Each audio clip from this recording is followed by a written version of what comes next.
everybody, and welcome to today's episode of the HatsOff podcast. I am so excited to be joined by my dear friend, Myrna Daramy. Thank you so much for being here.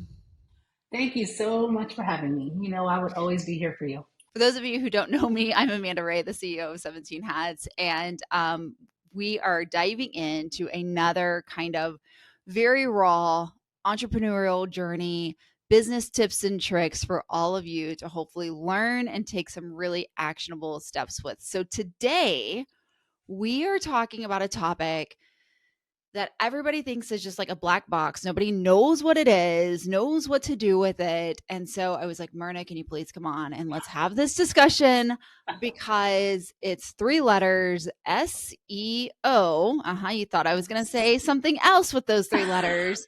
But SEO is what we're talking about today, right? Yes. And we are going to dive into it. If you are a solopreneur and you're like, I got the website, I got the Instagram, I got the YouTube, I got the shit, but I don't know what to do with it, how to make it findable, how to make it like work for you. Here we go. Yes. We're diving into it. So Myrna, before we start off, give us a little bit about you. Give us some background.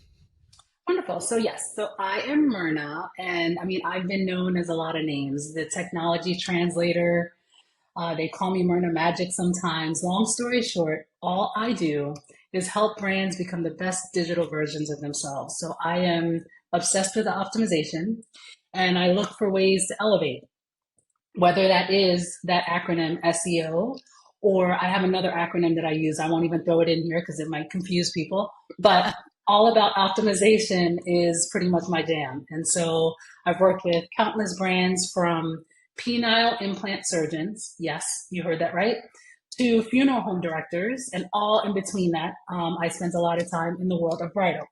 So I've worked with pretty much every facet of the bridal industry, including brides themselves. So that is me. That is amazing. How long have you been doing this for? My goodness, I would say 20 years now. Now, granted, it wasn't all this. Like I was, also like everybody else, you start at one thing and then you kind of evolve into something else. But along the way, I always had this knack for marketing or connecting the dots. So it always played a role throughout every industry or every position that I've ever held. Yep. 20 years experience, guys. So a lot of times we're going, okay, who do we listen to and who do we take advice from? You take advice from this lady, right? So we are going to talk about SEO, hopefully answer all your questions with the SEO as well that you might be having. So we're going to start kind of really shallow and go over the top level of it. And then we're going to hopefully dive in for you all today. So Myrna, number one question. Yeah. What is SEO? What is it? So SEO is an acronym that stands for Search Engine Optimization. That's the basics of it. So when you think about any time you are searching for something, SEO is the initial thought of how to optimize that you're searching for something and you get the results you're looking for. If you think of it that way, it kind of keeps it simple. Which is so important, because if I'm like typing in, small business plan or whatever, like I want to see small business plan, right? And I want to see like the best, right? Correct. I don't want to be given like a bunch of crap that I'm going to have to shuffle through. Correct. So we want the best when we search. Correct. And I'll tell you this, the reason why it has become so convoluted, so crazy, so overwhelming is because the world of search itself has pretty much touched every part of our world. Meaning, if we're going to look for food, we're going to search for it. If we're going to look for clothing, we're going to search for it. Like everything kind of starts with a search. And so because of that, it has become this like part of our world and has blown up into this huge thing. But I try to keep it very simple, because like if anyone ever Googles SEO, there's a ton of things that's going to come up. And people even call themselves SEOs, which I'm always like, I don't get that. So I keep it very basic and say, when I am talking about SEO, I am specifically talking about your website, which I also call your digital home or digihome, and making it so that it is easily found when someone is searching for a certain category. Yep. Hopefully, it's a category that you want to be found with, but that's the basic of it. That's the goal of it, right? Yeah, yeah, yeah.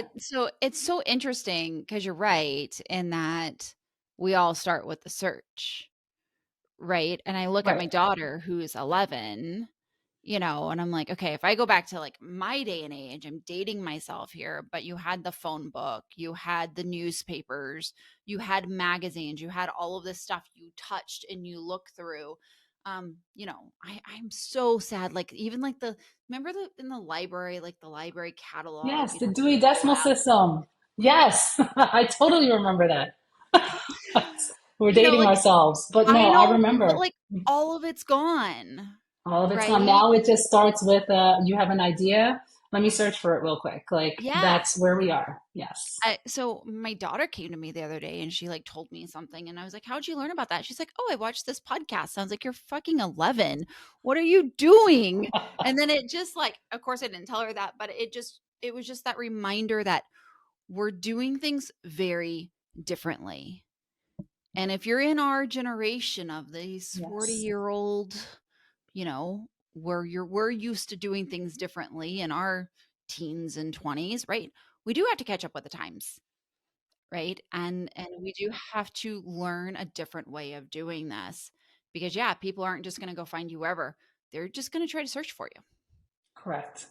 or search for your offerings at least. Search for your offerings, or again, they want to get some kind of information that could lead them down a path. So they're Sure. going to start that search Now, and they're I'm going going to start to that preface journey. this. I'm going to preface this that I still think print is important and I still think these other things are important. So I'm not saying they're not important. So let me put my like disclaimer on that. 100%. Okay. Let me put my disclaimer there. Because I think about that too, Amanda, where I'm like, we still live in a very physical, experiential world. For as much as Sure. everyone wants to go meta and go into this, like, you know, avatar of a world, Yep. the experience that you have physically is still paramount. So, yes, Absolutely. All right. yes. So I love that you called it a digihome. Can you kind of explain why you call it a digihome? Okay, so yes, it's my own coin phrase. I have a lot of isms, so you guys, I bear with me. I apologize. But yes, I call it a digi home because this is the one space online, one piece of real estate that a business can own, a person can own, and pretty much have full reign on what's on it, how it looks, how it navigates, meaning like, how someone would go from one page to another. You have free reign and flexibility of creating what you want on that in that space. So just like my physical home, I want to create something that's hospitable. I want to create something that's welcoming, warming, that when people come over to visit, they don't feel like I'm trying to kick them out. So you have to think of the same mindset when you're thinking when someone visits your website because you want the same things. You don't want to push them away. You want to make it easy. You want to be hospitable. And so that's why I call it a digi home. I also say that because, again, everywhere else you're online, whether it's Instagram, social media, whatever you want to call it, TikTok, Yep. tomorrow that could be shut down and or taken away.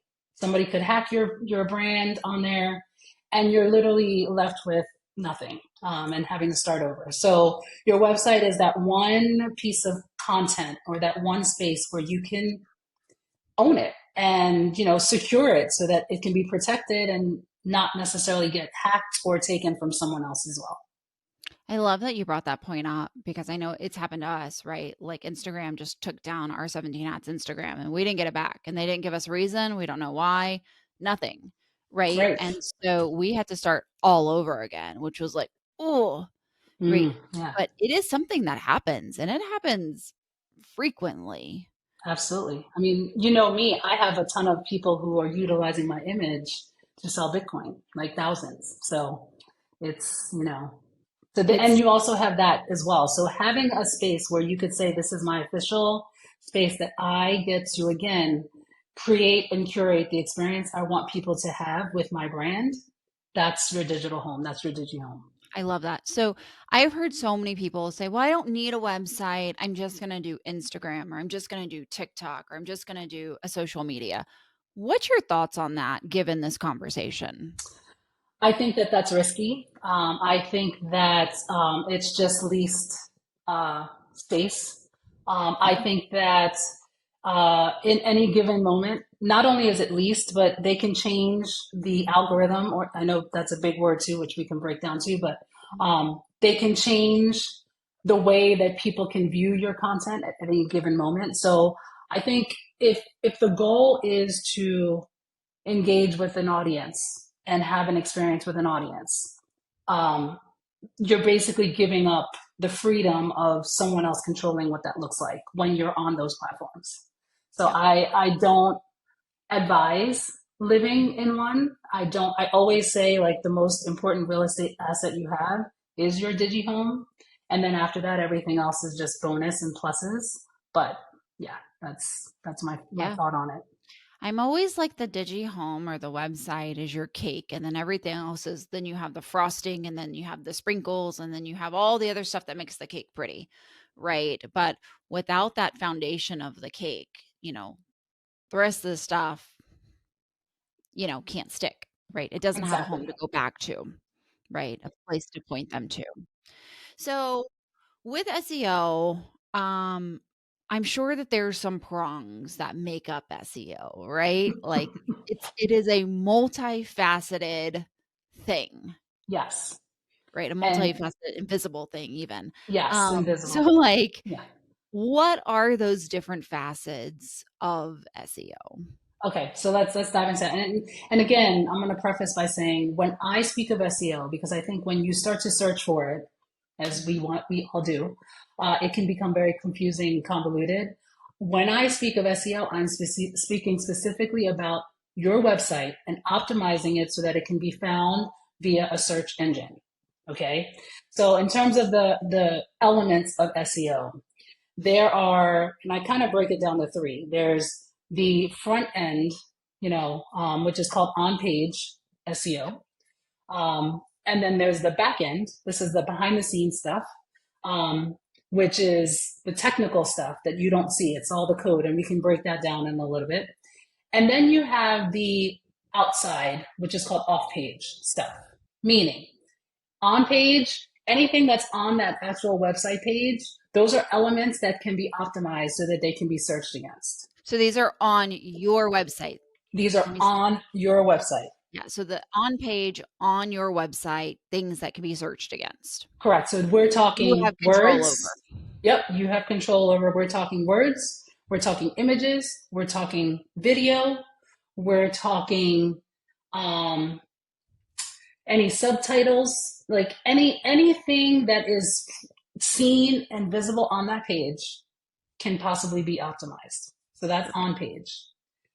Then we have, and I mentioned the technical. The technical is the behind the scenes things, because the one thing with search engine optimization, and if I were to backpedal just a little bit, um, how is a site optimized? It's basically optimized by a search engine, aka Google. Okay, because Google is a master search engine where literally what happens is someone will go onto a browser like Chrome, Safari, and they will type into the little search query box something that they're searching for. So once you type that in, Google search engine will go and try to search all across the web to see if they can find things that match what you put into that search query. And based off of the relevancy of the content, how popular it is by huge demand, basically if a lot of people are liking the content and it's popular, or it meets the certain criteria. Like if you put in specific keywords like, you know, I don't know, like red sweater, it's going to look across the web and say red sweater. I'm going to try to find everything that I can about red sweater, and I'm going to base it off of what's the most popular, what's the one that people have seen the most, what's the one that's easy for me to find. Like it goes through all of these factors to kind of put in there what, on that list, what is deemed the best resource for So red sweater. I'm gonna like stop you right there. It's kind of like, I think the thing to understand too, it's kind of like going to the grocery store and saying, okay, I want cereal. You're gonna go in and you're gonna buy the cereal that is the most popular, the one that you've used the most or know the most about, You've seen a right? commercial for, right? Exactly. Something to that Like, effect. you're Yes, going directly into that, and that's the one you're grabbing. That is gonna be surface first. Then you might look, "Oh oh, but I've also seen this one," and so then you also grab that one, and then you start to look, right? So that's kind of like ranking, right? You're going that is to ranking. Yep. the most popular first, and then everything goes below.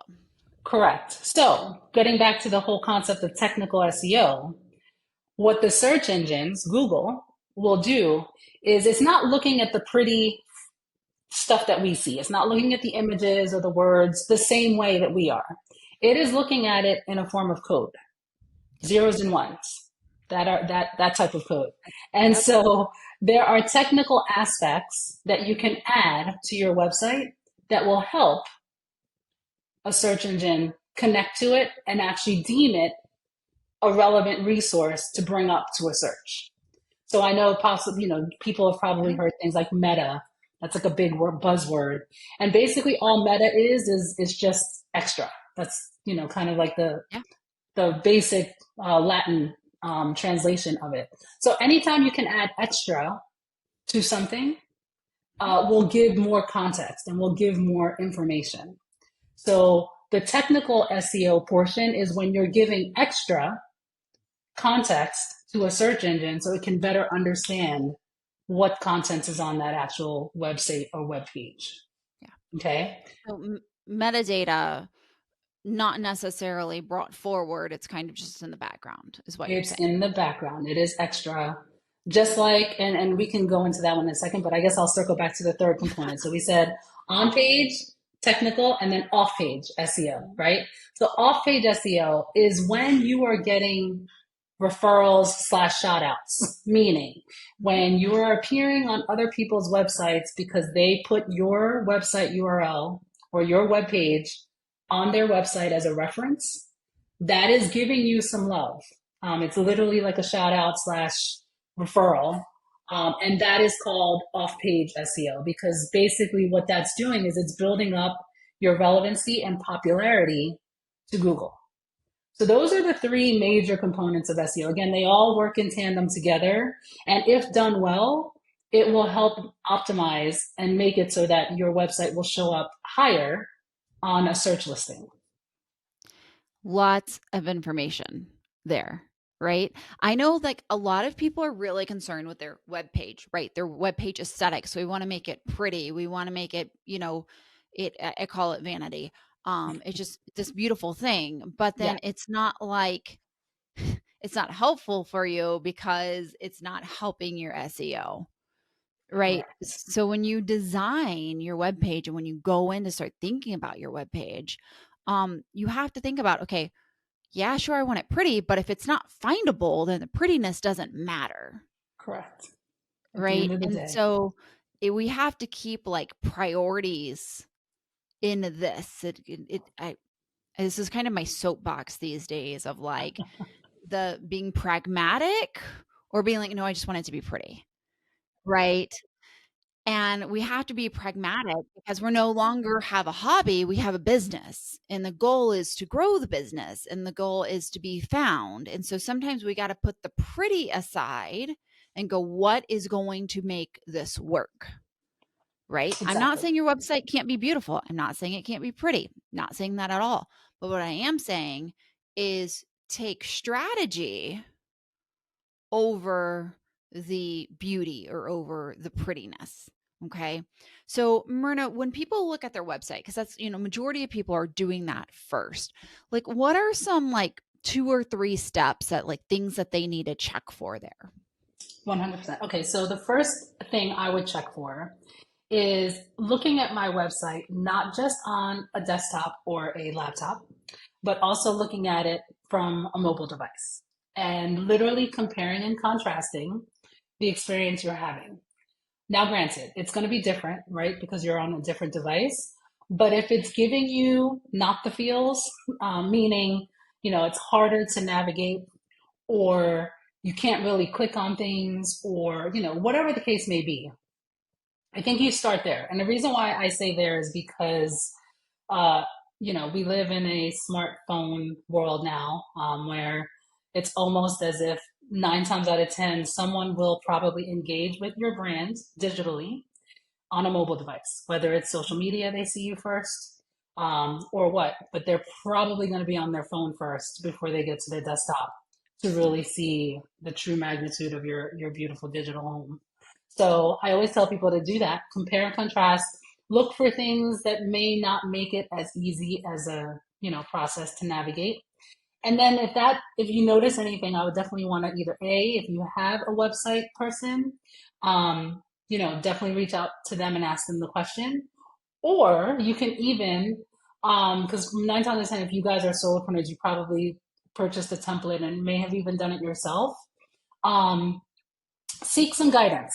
And I would say, the best thing to do is talk to your friends, and ask them to audit, and ask them if they have any resources or ideas on how to optimize. The next step to that would be finding someone to help you if they need to modify, right? And that comes in various different forms. It could be finding a web administrator, it could be going on Fiverr or one of these platforms that have these freelancers. But again, 9 times out of 10 in this world, especially if you had a website made or designed after 2016-ish, 2017, Yeah, your website will be deemed mobile friendly.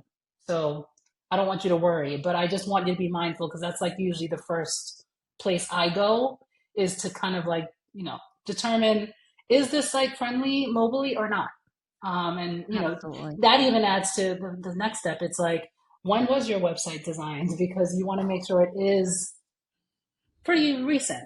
Within the Yep. last, 2016, 2017, I would say is, no further back than that, because technology, as you guys all know, changes so fast that I'm pretty sure 2015 websites are not as up to date with the latest Not and greatest working. code or any of the things that you can benefit Absolutely. from.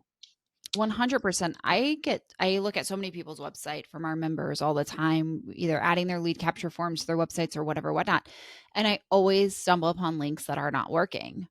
Right. So, I mean, if you have not just checked your links to make sure everything is working, go check your links, because I see Yes. that all the time. People think a link is working, whether it's a contact me about like whatever, they think it's working and it's not working. And Nope. the moment a client, I mean, this isn't even SEO. I mean, it is SEO, but the other portion is the moment somebody's on your webpage and they find a link doesn't broken, your trust factor goes way down, right?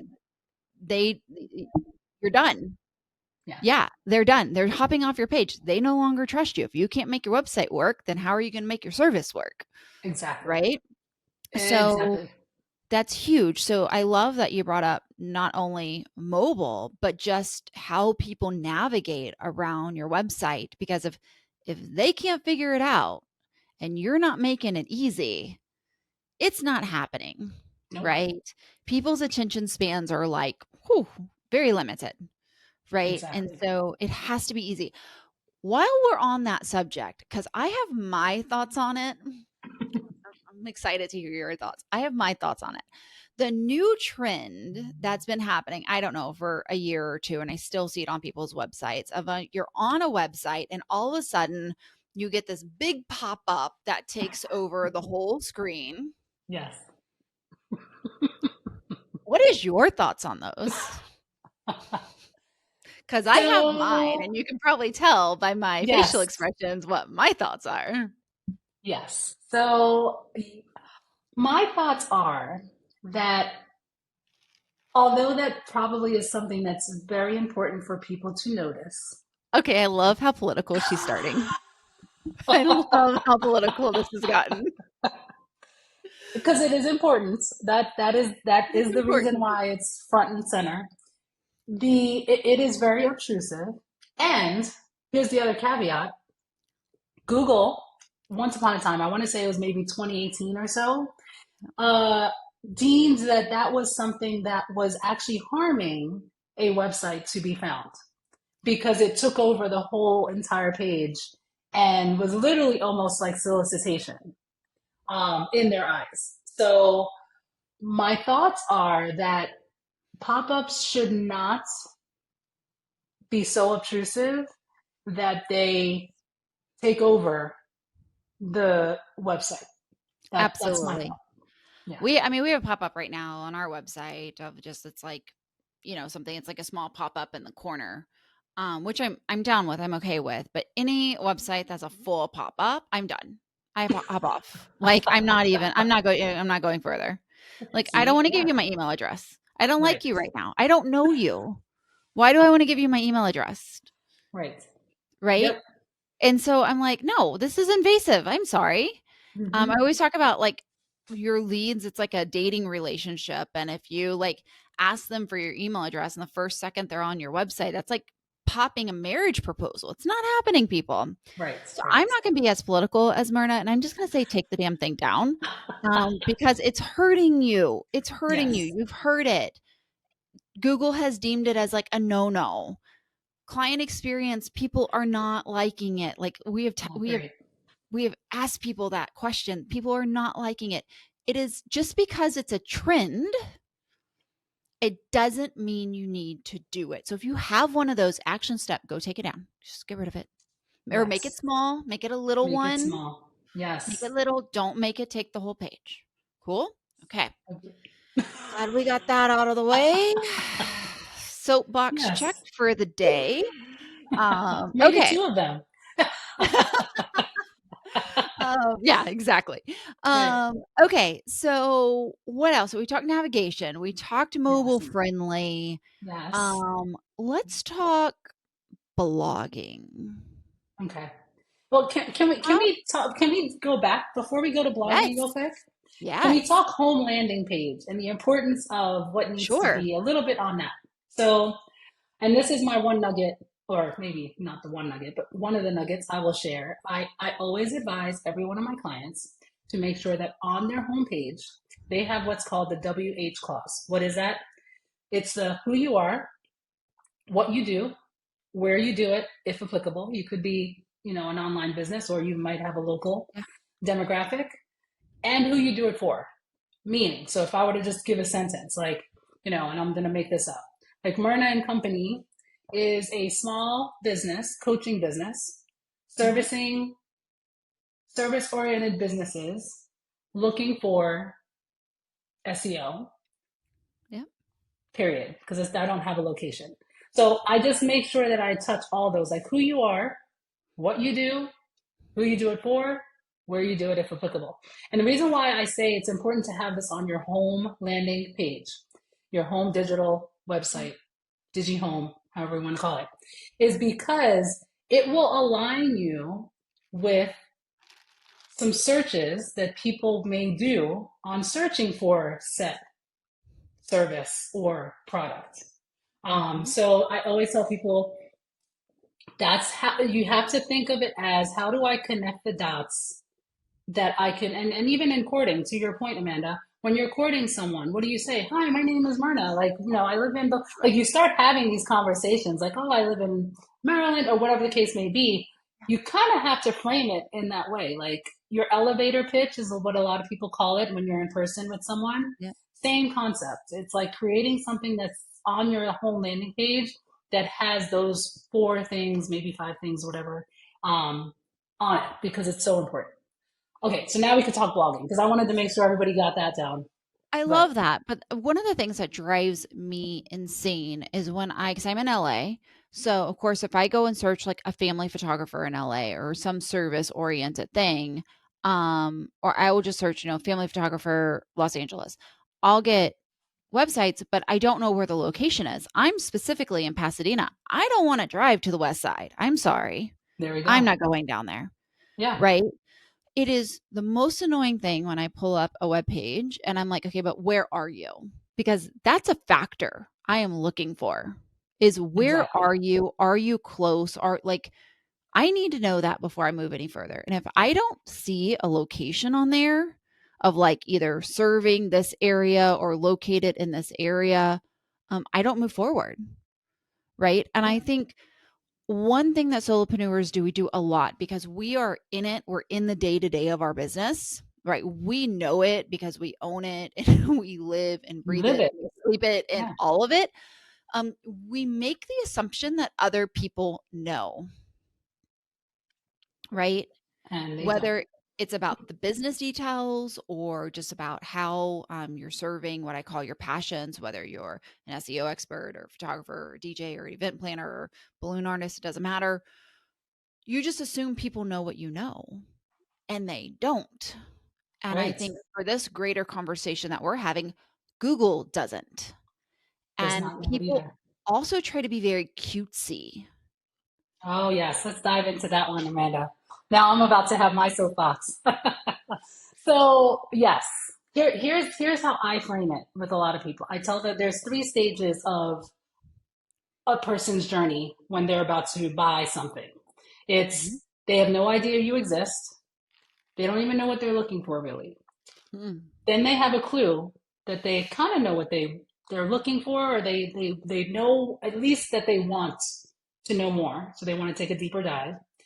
And then you have the third stage where they're ready to make a decision. So Yeah. they're going to know a little bit more. They're going to have a little bit more knowledge of those like trending words within your industry or your genre. And I always tell people to make sure that they are tapping into all three of those, because you never know This is the marketing where they're going to funnel. be, yes, where they're going to be along in their journey. So, not skipping the cutesy and coining phrases, you should also make it so it's very basic as well. So, like, I have, a lot of times when I've done talks, I have a presentation slide that says, like who, and it's like, Mhm. if you are a photographer, please say photographer, Yes. somewhere, Yeah. you can have a nickname, whatever you want to call it, but please have that. And then if you have a certain niche of a photography that you like, um, use the term that is more popular, more widely used. And how do you figure that out? It's as simple as putting in searches into the search query of Google, and it'll show you. They have a chat. They have an inquiry chat or an inquiry bot that shows you all the popular words that are relevant to what you're searching for. So you look at that and you say, oh, okay, if I am an infant photographer or whatever, you put that in and it'll show you all the little clues of how people are searching for it. Use those words. Yeah. I And mean, then you I go from there. yeah, I mean, I've seen like balloon artists be like, "I'm a balloon extraordinaire." And I'm like, "No, like balloon artist. You're a balloon artist. It's okay. Own that. Be good with it because that's what you are." And that's what Right? people are going to search for. Yes. And I've seen DJs be like, "I'm a blah blah blah." And I'm like, "No, you're a DJ." Mixer one and two, like they try Yeah, to add yes. all the flair. Yes, Like, yes. no. Like, I get it, No. you wanna show your personality, and that's amazing. I love it when people are, like, true to who they are on their website and their personality comes through, but, like, redefining the category in which people are going to search for you in is not what we wanna do here. Nope.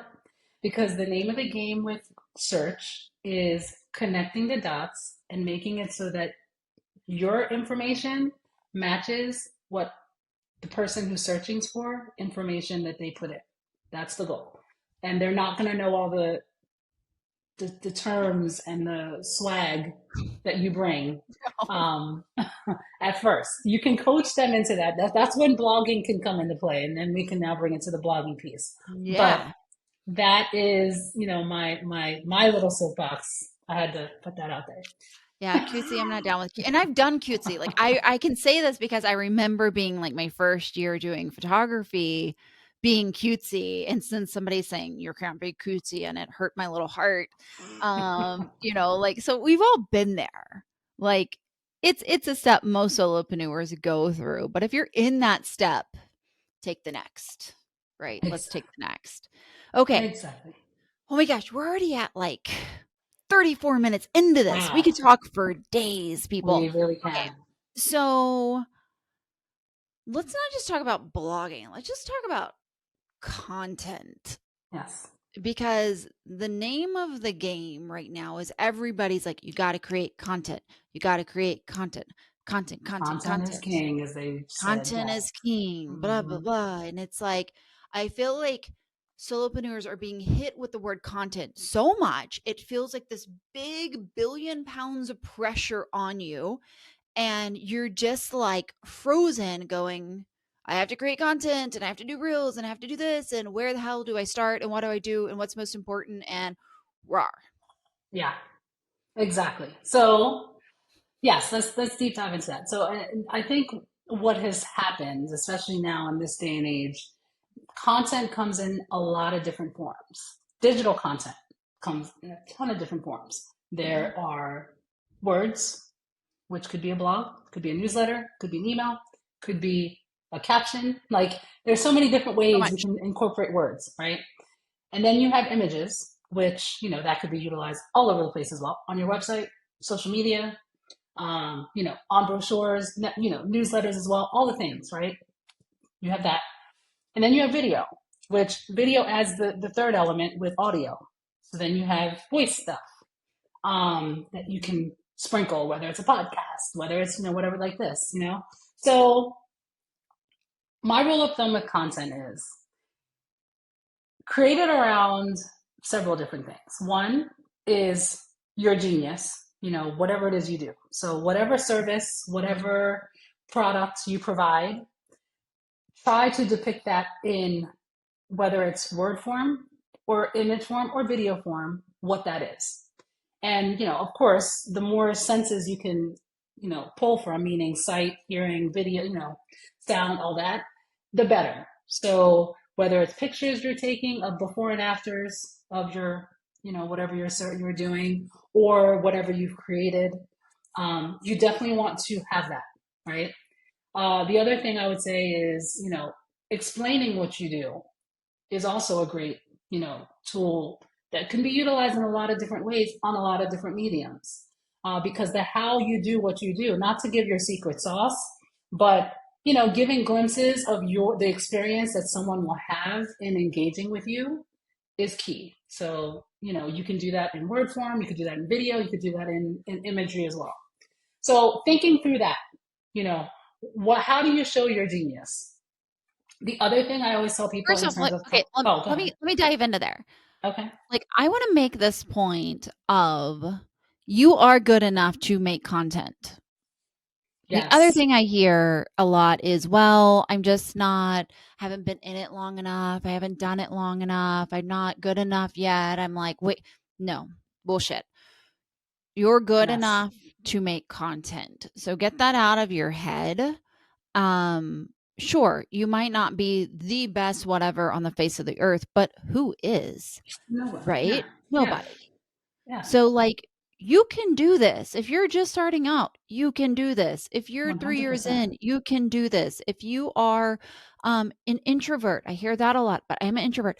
You can do this. You just have to find which way works for you. Okay. So if you're thinking like, I'm not there yet or I'm not good enough yet, like, kick those thoughts out. Exactly. Yep. Because the one thing is, no one knows how you know what to do, how you do it, right? No one Yeah. knows that. And I think, this is another soapbox of mine, but I mean, experiential, like everything is now an experience, like whether it's a digital product, whether it's, some kind of Yeah. physical service you're doing, everyone is just buying because they want to have a wonderful experience at the end of the Yeah. day. So, however, you can evoke the emotion of what you create, whatever that is, whether it's, Mhm. and again, it doesn't have to be images. I know a lot of people are like, oh my gosh, imagery, I don't want to take pictures. It could be words. But that is the content that you need to really think about when you're thinking content, right? Mhm. The other thing I think about with content is core values. Like as a business, as a brand, as a solopreneur, what do you care about? What matters to you? And this doesn't have to do anything with your business per se, but it's like if you're one who, really believes in, Thanksgiving, being a holiday or whatever the case may be, Yeah. core values Own is, it. is another way that you own it. And again, allows for people to align with your brand. So I always tell people to always make sure that they're creating content around that, whether it's a newsletter, a blog post, whatever the case may be. I think that's always a great way to create content. And that's an easy one because it's literally What do you It's like? What who do you you believe in? are. Who you Because are, yeah. yeah, I mean, if you're looking at 1,000 balloon artists, right? Everybody assumes that all 1,000 of those balloon artists can make balloon art, and they can make them well. Right. Because if they couldn't make balloon art and if they couldn't make it well, they would not be in business, Correct. right? Yep. But what they are looking for is like, what else about this person attracts me to them, right? Mm-hmm. I don't care if it's your religious views, if you want to put those out there, if you want to be comfortable with that. I don't care if it is like, I love Starbucks, right? It's in everything that I do. Sadly, I get it. But like, who cares? It's Yep. just a part of who I am. I've seen people in the wedding space do this really, really well. There was an event planner that I followed that just believed in marriage foundation, like just believed in the foundation of marriage wholeheartedly. And she gave, like, upon booking, she gave a marriage foundations book to the clients. And she Wow. talked about foundations of marriage through her whole website and her blogs. And guess what? The people that believed in marriage foundations hired her, Love right? it. And but because she wasn't scared to step out into what she believed in and add that into her business, right? Her business actually grew. So sometimes you got to be like really comfortable with who you are, what your beliefs are, and step out into those and share those. And you're going to attract those like-minded people. 100%. Yep. And then the last thing that I always tell people, is, you know, there's a ton of stock photo out there. There's a ton of other resources out there. And we're not going to go deep into this, but we have wonderful AI that can help you Sure. at least craft content. Yeah. So down images as well. So I mean, Mhm. there's nothing short of, you know, ease in making it so that you can create content in this day and age. You're in a lovely stage Absolutely. where you can do it. So, and Well, and you in hear terms of, oh, go ahead. Go ahead. you hear a lot of people that's like, don't use stock photos, don't use stock photos. And here's the deal. Here's my 2 cents on it. If you have to use stock photos right now, use stock photos. 100%. There is no shame in that, right? Yeah. So sure, you might not want to use stock photos 6 months from now, or a year from now, or a year and a half from now. But if you have to start with stock photos, Yeah. start with stock photos, people. It's okay, It right? is okay. The website person is not going to come out and, you know, hack you in your sleep. Right? It's okay. Nobody's dying from this. It is okay. Um, Yes. like, Yes. so it, you have to like even this out a little bit, right? Not put so much Yes. pressure on yourself too. Right. And in that too, Amanda, it's like you don't have to be everywhere either. Like, I Yeah. always tell people, because they assume, oh, I got to be on YouTube and I got to be here and I got no, because what I say is you just need to be in one place where your community or the people that you're trying to attract hang out. Like, let's start off there. Yeah. And again, Google, getting back to the search engine and SEO and your digihome, still to this day, even though there's a ton of distractions and a ton of other things out there, owns majority of the web real estate out there, meaning like they own the share, Mhm. the market share of it.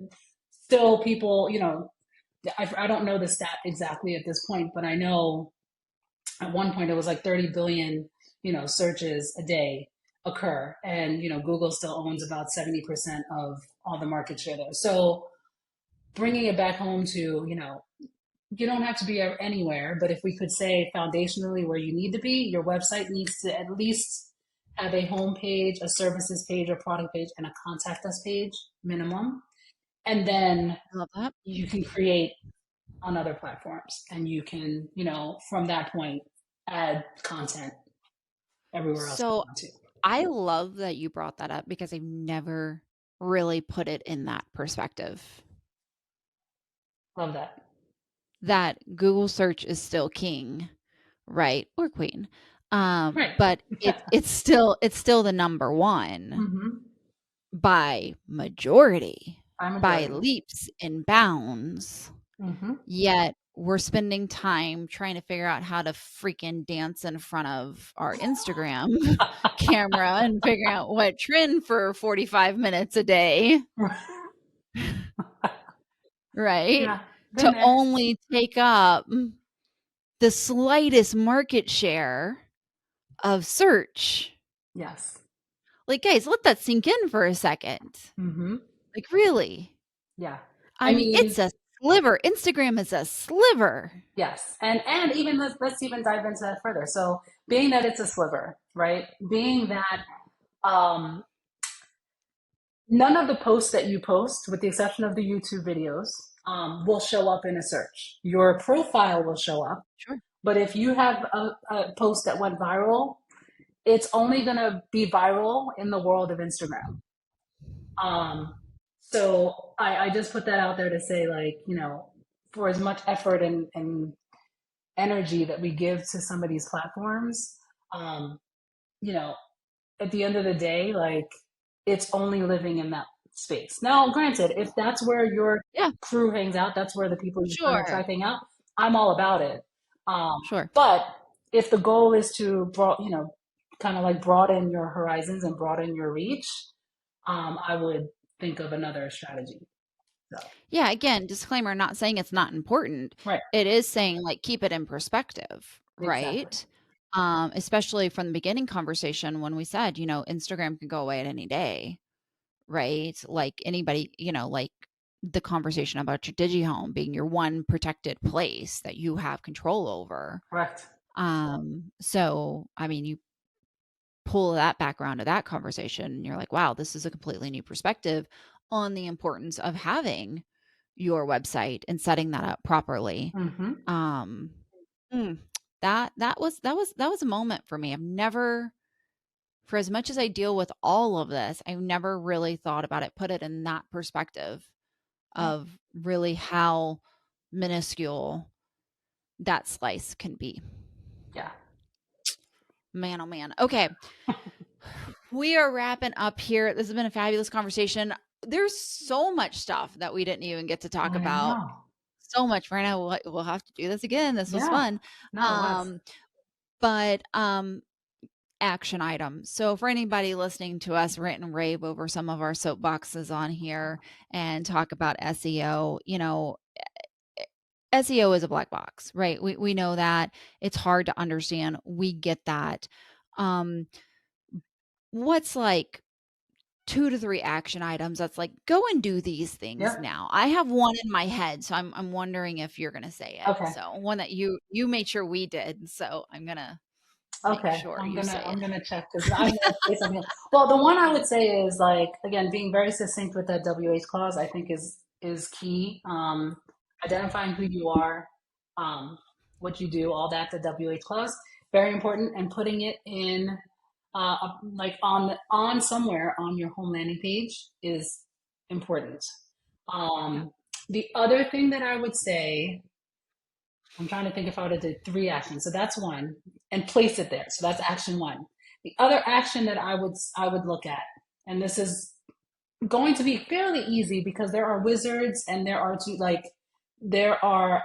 tools in all platforms at this stage that help you with this. Because remember, I said that there's like front end stuff and then there's like the behind the scenes stuff. Go yeah, through the SEO wizards on your platforms.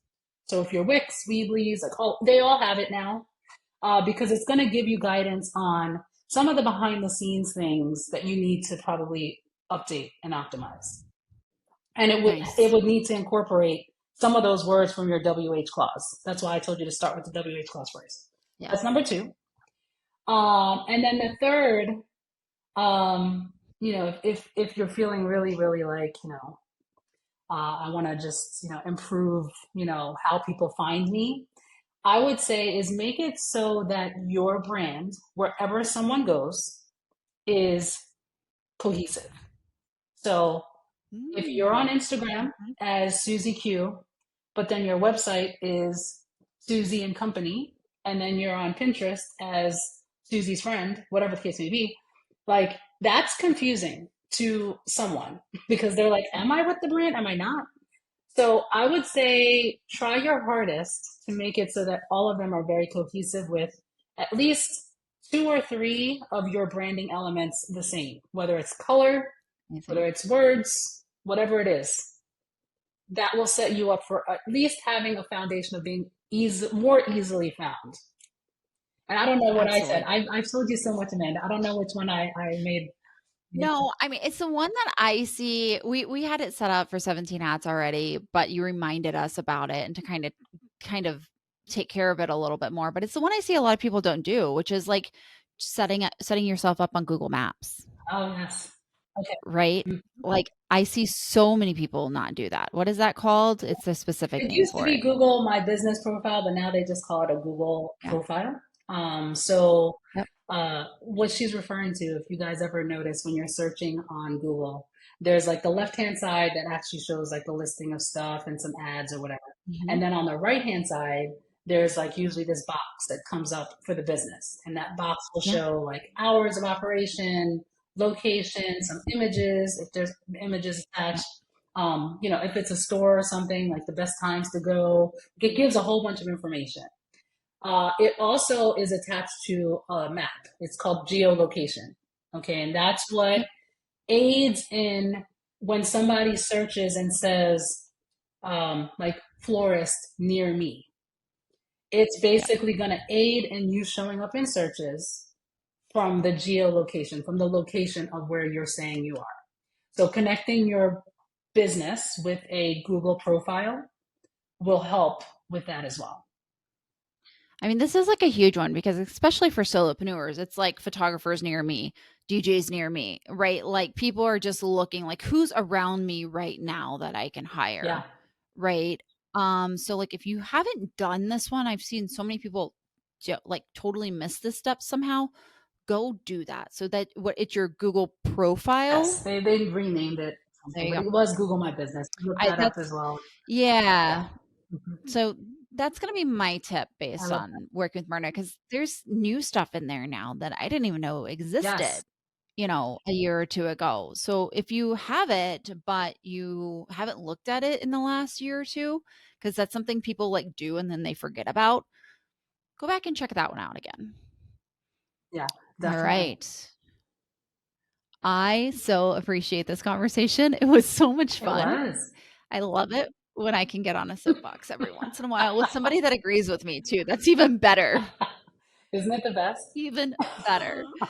So, Myrna, if somebody wants to connect with you, follow you, where can they find you? Where can they learn more about you? So I hang out on Instagram still, and so my handle is Myrna P Yeah, Daramy. Do not be fooled because there are thousands of impersonators out there that utilize my image. They have not hacked my particular one because I luckily so have a blue crazy. check, but you know, that is that. So Myrna P. Daramy is one place. Also, my website is, Myrna P. Daramy or myrnadaramy.com. You could just go there and shoot me. I have a form on there if you want to connect, a contact form, so you can definitely reach out there as well. All right. Thank you so much for coming on, Sure. chatting with us, No, sharing this your was knowledge great. on SEO. No, thank you so much. This is great. Loved it. All right, everybody. Until next time. Bye bye.